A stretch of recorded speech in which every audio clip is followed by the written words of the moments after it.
Normalmente pensamos que, o sea, si unes un óvulo perfecto y un espermatozoide perfecto, la creación de la vida es casi un proceso inevitable. Es como la biología básica, casi matemática, que nos enseñan en la escuela, ¿no? Claro, uno asume que es una simple suma, uno más uno. Exacto. Pero cuando entramos en el terreno de la medicina reproductiva moderna, nos topamos con un misterio que, pues, desafía por completo esa lógica lineal. A veces, embriones genéticamente impecables, colocados en lo que aparentemente es el entorno ideal, simplemente se niegan a implantarse. Sí, el reloj empieza a correr, la expectativa de los pacientes crece, pero la biología, por alguna razón, decide detenerse en seco. Y ese momento de fracaso inexplicable es precisamente donde la ciencia médica actual choca de frente con los límites de nuestro entendimiento. Bienvenidos a este análisis profundo. Hoy vamos a sumergirnos de lleno en este enigma. Así es. Y para lograrlo, nos estamos apoyando en una revisión médica exhaustiva, muy detallada, sobre la fisiopatología de la falla implantatoria recurrente. Un artículo publicado originalmente en la revista Fertility and Sterility por ahí del 2021. Pero, y esto es clave, lo estamos combinando con una actualización técnica vital de ese mismo texto que salió en 2022. Exactamente. Nuestra misión hoy, para quienes nos escuchan, es desglosar este tema que puede ser abrumador en piezas de un rompecabezas biológico. Queremos extraer los datos más sorprendentes sobre cómo se crea la vida a nivel microscópico. Pero a ver, antes de empezar a diseccionar las causas y rompernos la cabeza con esto, necesitamos establecer los parámetros. ¿Qué constituye exactamente una falla implantatoria recurrente o FIR por sus siglas? Bueno, ese es el primer gran obstáculo, fíjate, porque la propia literatura médica admite que no hay un consenso universal absoluto. Diferentes clínicas usan métricas distintas a veces. O sea, no hay una regla de oro estandarizada en todo el mundo. No del todo, pero el estándar más riguroso y el que guía los datos de nuestras fuentes define la verdadera FIR cuando se han transferido sucesivamente 3 embriones cromosómicamente normales. Lo que médicamente llaman embriones euploides, ¿cierto? Ajá, embriones euploides dentro de un endometrio morfológicamente normal y que aún así no se logra el embarazo. Y bajo esta lupa tan estricta, la FIR es sorprendentemente rara. Hablamos de que ocurre en menos del 5% de los casos. ¡Wow! Espera, menos del 5%. Sí, menos del 5%. Ese dato por sí solo cambia el enfoque por completo. Porque, digo, significa que la inmensa mayoría de los fallos provienen del embrión en sí mismo, de la semilla, digamos, y no del entorno uterino. Totalmente. Si pensamos en la creación de un embarazo como la construcción de un edificio, pues el embrión es el plano arquitectónico. Claro, y si el plano genético tiene errores estructurales graves desde la fase de diseño, el edificio simplemente va a colapsar, sin importar qué tan nivelado o perfecto sea el lote de tierra. Exacto. Y el error estructural más habitual en ese plano es la aneuploidía, que básicamente es tener un número incorrecto de cromosomas. Aquí los datos de la fuente son súper reveladores, especialmente respecto a la edad materna. Sí, vi esos números y son impactantes. Lo son. Las tasas de embriones con anomalías cromosómicas pueden ser del 58% a los 40 años. Que ya es más de la mitad. Ajá, pero dan un salto estadístico dramático hasta llegar a un 83% a los 43 años de edad. ¿83%? O sea, equivale a decir que más de 8 de cada 10 planos arquitectónicos a esa edad ya traen fallas críticas incompatibles con la vida. Y esto ocurre mucho antes de que comience cualquier intento de construcción celular real. Es vital entender que esto pasa por una disminución natural en la calidad celular. Los errores durante la división celular, la meiosis, aumentan con la edad. Ahora, para ser justos, el espermatozoide también aporta la mitad de ese plano arquitectónico. Y sé que siempre hay debate sobre el impacto de la fragmentación del ADN del esperma. Sí, es un tema candente, pero revisando estrictamente esta literatura, te digo que los datos científicos actuales son altamente contradictorios. Hoy por hoy, la evidencia no permite afirmar de manera concluyente que la fragmentación del ADN del esperma sea una causa directa y probada de la FIR. Ya veo. Ahora, hay un detalle fascinante en nuestras fuentes sobre esto, sobre cómo la comunidad médica tiene la humildad de corregirse. Fíjate que en la revisión de 2021, En la sección de genética, decían que un perfil materno llamado KIR-A reducía las pérdidas de embarazo. Sí, lo presentaban como un hallazgo puramente genético. Pero luego, en la actualización de 2022, le dan un giro total. La interacción entre los genes KIR y HLA no es genética estructural básica, es un mecanismo del sistema inmunológico. Mostrando cómo la ciencia se corrige sola. Me encanta. Pero a ver, esto me deja con una duda gigante. Si el 95% de los fallos es por un plano genético defectuoso, ¿qué pasa con ese pequeño margen restante? ¿Te refieres a los casos confirmados? Sí, ¿por qué la falla sigue ocurriendo con embriones genéticamente perfectos, incluso de donantes jóvenes? El plano es impecable, pero la casa se derrumba igual. Bueno, esa es la señal clínica para dejar de escudriñar el plano y empezar a inspeccionar el terreno físico, el útero. Tiene que estar libre de obstáculos mecánicos para que la implantación ocurra. Volviendo a la analogía de la obra, si el lote tiene rocas gigantes o tuberías rotas, es imposible poner los cimientos. Y la puente habla de intrusos físicos muy concretos, como los pólipos, que son los más comunes. Sí, los pólipos son súper comunes, y también los fibromas, que son tumores musculares benignos. Pero el texto hace una distinción crucial con los fibromas. Su ubicación lo cambia todo. Claro, no todos afectan igual. Exacto. Los fibromas submucosos, que son los que empujan y deforman la cavidad interna, hunden las tasas de embarazo en un asombroso 70%. ¿70%? Eso es muchísimo. Sí, impiden mecánicamente que el embrión se adhiera. Pero lo alentador es que removerlos con una cirugía, una miomectomía, duplica las tasas de embarazo. Es de las pocas áreas donde la cirugía corrige el problema casi de inmediato. Y luego están los terrenos más accidentados, como el síndrome de Asherman, que, por lo que leí, son adherencias o tejido cicatricial profundo en la matriz. Es una barrera infranqueable. Pero de nuevo, hacer una adhesiolisis, que es limpiar quirúrgicamente esas cicatrices, puede elevar la tasa de nacidos vivos de un 18% a un 64% o hasta 75%. Es literalmente como demoler el pavimento y recuperar un terreno fértil. Pero, a ver, revisando estos obstáculos físicos, noté un dato que me pareció súper contraintuitivo. A ver, dime. El hidrosalpinx, las trompas de falopio bloqueadas con líquido. Según la fuente, quitar quirúrgicamente una trompa de falopio, o sea, extirpar un órgano reproductivo, duplica las posibilidades de éxito de la FIV. Suena contradicción total, ¿no? Sí, suena loquísimo al principio, pero es una cuestión de dinámica de fluidos y toxicidad. La trompa desemboca directamente en el útero.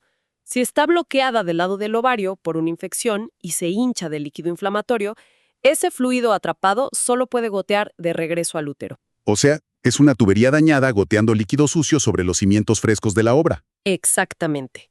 Y causa estragos de dos formas. Primero, el líquido es embriotóxico. Tiene radicales libres y citoquinas inflamatorias que actúan como veneno. ¡Wow! Y segundo, hay un efecto físico de lavado. El goteo constante arrastra mecánicamente al embrión hacia afuera antes de que pueda anclarse. Al extirpar la trompa enferma, simplemente cierras la llave de ese goteo tóxico. Todo el sentido del mundo cuando lo explicas así. Ok, tenemos el plano perfecto, el terreno físico limpio, de fugas y pavimento. Lo lógico ahora es evaluar la calidad de la tierra misma.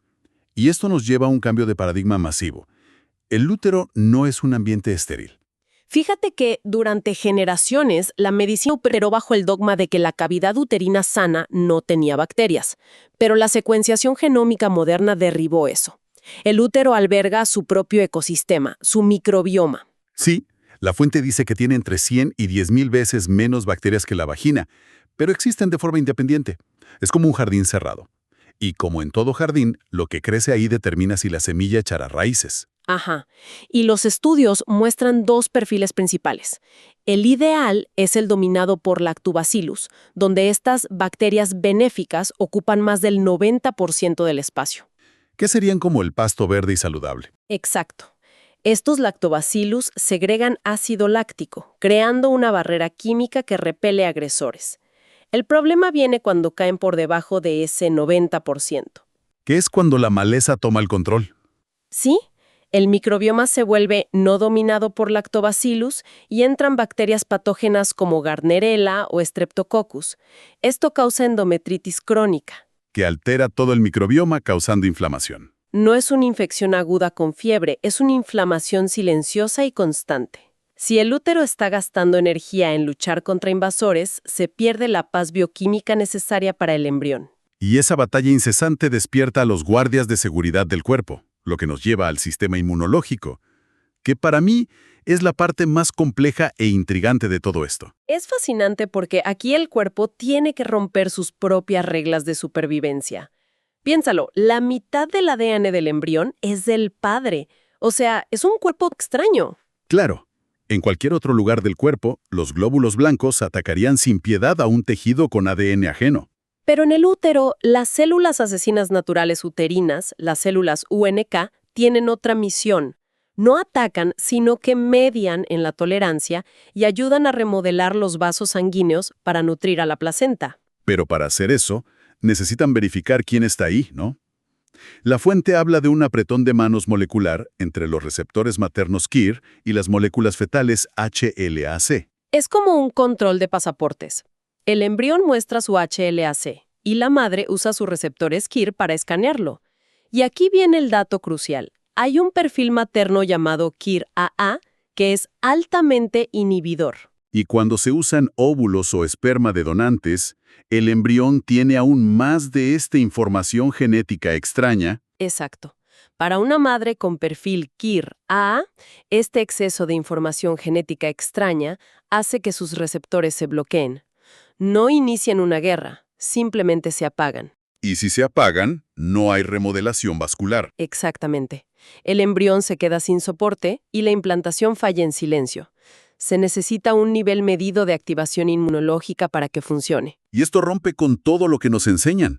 Siempre nos dicen que tener un sistema inmunológico fuerte y agresivo es buenísimo para la salud, pero aquí, ser demasiado fuerte o sobreprotector es exactamente lo que mata la posibilidad de vida. Totalmente. La clave es la tolerancia, no la defensa agresiva. Condiciones que causan hiperactividad inmune, como la endometriosis, adenomiosis, ovario poliquístico o la obesidad, crean un ambiente inflamatorio crónico tóxico. Mantienen al sistema en alerta máxima, creando un campo de batalla en lugar de un entorno acogedor. Ajá. Se pierde toda flexibilidad. Bueno, y este sistema inmune viaja y se comunica a través de la sangre, lo que nos obliga a mirar cómo fluye esa sangre hacia el útero. Los factores hematológicos, la red de suministros. Sí, la teoría aquí es que las trombofilias, que son mutaciones que hacen que la sangre coagule más rápido, como el factor B-Leiden, causan microcoágulos. Que terminan bloqueando el flujo de sangre a los vasos del embrión, matándolo de hambre. Suena súper lógico en papel. Suena muy lógico, sí, pero la realidad científica es otra. Los datos son increíblemente contradictorios. Los estudios más masivos no encuentran una asociación significativa entre estas mutaciones y la FIR. De hecho, la fuente menciona unas guías canadienses que recomiendan explícitamente no hacer pruebas de rutina para trombofilias en pacientes con FIR. Exacto. No hay evidencia sólida poblacional que lo respalde. Pero a ver, si la evidencia médica es tan débil y las guías dicen que no se recomiendan las pruebas, ¿por qué es tan común escuchar de tratamientos empíricos con aspirina o heparina en tantas clínicas de fertilidad? Mira, esa es una pregunta súper válida. A veces, eso refleja simplemente la desesperación por encontrar respuestas frente al sufrimiento del paciente. O sea, es intentar hacer algo en lugar de no hacer nada. Exactamente. Hay escenarios muy específicos donde los anticoagulantes sí tienen evidencia, como en abortos recurrentes por síndrome antifosfolípido. Pero en la FIR, a veces se usan de forma empírica, aunque los datos a gran escala no respalden que mejoren las tasas de nacidos vivos sin un diagnóstico claro. Es como disparar en la oscuridad esperando darle a una variable oculta. Tristemente, a veces sí. Es más urgencia emocional que evidencia de laboratorio. Entiendo. Pues hagamos un recuento. Tenemos la semilla perfecta, el terreno físico limpio, el ecosistema microbiano equilibrado, la tolerancia inmunológica y el flujo de sangre libre de coágulos. Pero nada de esto importa si ocurre en la estación del año equivocada. El tiempo exacto dictado por las hormonas, los factores endocrinos. Todo se reduce al clima. Sí, la famosa ventana de implantación. Dura apenas 48 horas, entre 7 y 10 días después de la ovulación. Está regulada por el estrógeno para el crecimiento y la progesterona para la diferenciación del tejido. Es como intentar acoplar una nave espacial a una estación orbital, ¿no? Si llegas 12 horas tarde o 12 horas temprano, rebotarás en el fuselaje, sin importar cuán perfecta sea la nave. La sincronización lo es todo. Me encanta esa analogía. Y fíjate, en los ciclos de FIV, los medicamentos crean niveles altísimos, suprafisiológicos de estrógeno. Esto puede acelerar los cambios del endometrio, cerrando la ventana antes de tiempo. Que es por lo que dicen que congelar los embriones y transferirlos después en un ciclo natural restaura las tasas de éxito. Ajá, quitas el ruido hormonal excesivo. Ahora, para intentar encontrar esa ventana exacta, surgieron pruebas transcriptómicas modernas como el ERA o el ERMAP, que analizan cientos de genes. Prometiendo la hora exacta del acoplamiento. Exacto. Prometían ser la solución definitiva. Pero los estudios recientes, independientes y sin sesgos, muestran que estas pruebas comerciales no logran mejorar realmente las tasas de implantación en mujeres con infertilidad general. O sea, nos vendieron una llave maestra, pero la biología humana es demasiado compleja para ser dominada por un algoritmo predictivo universal. Tal cual, si intentamos resumir todo esto para la audiencia, es ver la inmensidad del proceso. Es un baile increíblemente coreografiado. La genética como el plano, la anatomía como el terreno, el microbioma como el ecosistema, la inmunología dando la tolerancia, la hematología aportando los suministros y la endocrinología marcando el tiempo exacto. Sí, que todo eso se alinee es realmente un milagro biológico. Y creo que destacar esto es súper crucial para quienes nos escuchan y han pasado por esto. Entender esta complejidad quita un peso inmenso de encima. Quita ese sentimiento de culpa de quienes sufren de FIR. Absolutamente. No es que hiciste algo mal, no es estrés, no es la dieta. Exacto, no es un fallo personal. Es el mecanismo biológico más complejo del cuerpo humano, intentando alinearse a la perfección y a veces simplemente no sincroniza. Esa es la lección más importante que nos dejan los datos. Totalmente. Y bueno, antes de despedirnos, me quedé pensando en algo que me voló la cabeza mientras leía esto. Es una idea para reflexionar que nos se va un poco más allá del material. A ver, cuéntame, estoy intrigada. Si el útero tiene su propio ecosistema microbiano y el sistema inmunológico tiene una memoria tan precisa frente al ADN extraño como vimos con los HLA-C, Sí, ajá. podría ser que un embarazo previo o incluso la exposición biológica repetida al sistema inmunológico de una pareja específica altere permanentemente ese suelo biológico para futuros embriones, ya sea para bien o para mal. ¡Wow! Eso es una excelente pregunta. Como si dejara una huella inmunológica. Exacto. ¿Será que el útero guarda memoria y reescribe sus propias reglas? Queda ahí como un misterio increíble para las futuras investigaciones médicas. Sin duda alguna. Es una frontera fascinante que la ciencia todavía tiene que explorar a fondo. Pues ahí lo dejamos. Gracias a todos por acompañarnos en esta exploración microscópica de la creación de la vida. Sigan cultivando la curiosidad y nos encontramos en el próximo análisis profundo.